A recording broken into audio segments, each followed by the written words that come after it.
What is going on, Knicks Nation? This is Richie from Knicks Media. Welcome back to the channel. Last night, the New York Knicks get right back on track with a W on the road in Memphis. It wasn't pretty.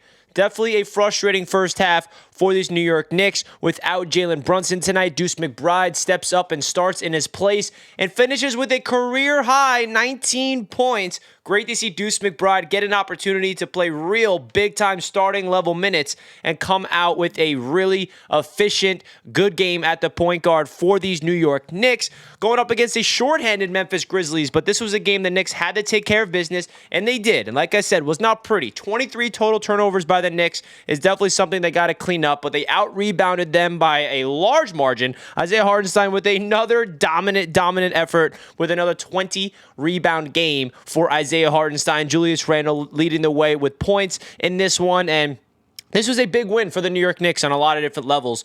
They snapped their winning streak on Thursday, and they had to get back on track with this W on the road in Memphis, right? That game against Dallas was frustrating. We're unable to really solidify our defense against Kyrie Irving, even without Luka Doncic, and we're unable to come from behind and win that game in the last minute against Dallas. And the Knicks, at halftime in this one, we're all scratching our head. Okay, without Jalen Brunson, how is this offense going to get orchestrated? How are we going to be able to get some buckets? Well, they were able to do that, outscoring the Grizzlies in that third quarter, 30-15, and the Knicks come out on top with a big-time W, and now the biggest stretch of the season, in my opinion, is coming up. A lot of home games to talk about in these next few weeks. But let's get deeper into this game. Before we do so, let me know your thoughts of the Knicks W over the Memphis Grizzlies down below in the comments section. Love to hear what Knicks fans have to say as usual. And also, if you're new to the channel, don't forget to subscribe and like this video if you enjoyed. Let's get further into it. I got to talk about Duece McBride. We got Duece highlights right here for you guys because I am a big Duece guy. I'm a big Duece fan.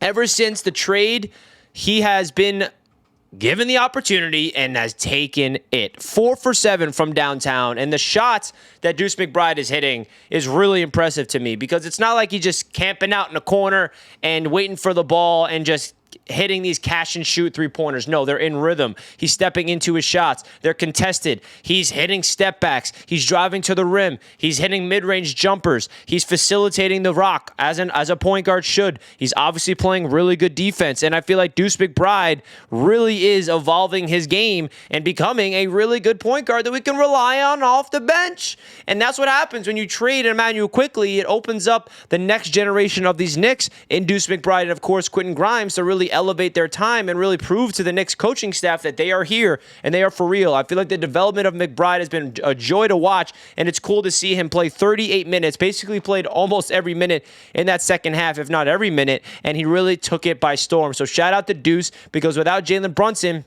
you got to be able to go out there and win this game regardless, right? We saw the Dallas Mavericks, for example. They beat us without Luka. Kyrie Irving stepped up and dominated the Knicks. Well, without Jalen Brunson against the shorthanded Memphis Grizzlies on the road, there's no excuse for the Knicks. We had to have Julius Randle have a good game, which he did. We needed Duece McBride to step in his place and have a good game, which he did. And this is a really, really good sign. And shout out to Duece McBride, because I've been so impressed with his game offensively. We all know what he brings to the defense, but offensively, bro, he lights out from downtown, shooting with confidence, shooting with rhythm. Keep going, Duece McBride. Now, also got to give a shout out to Julius Randle, holding it down with a double-double as usual.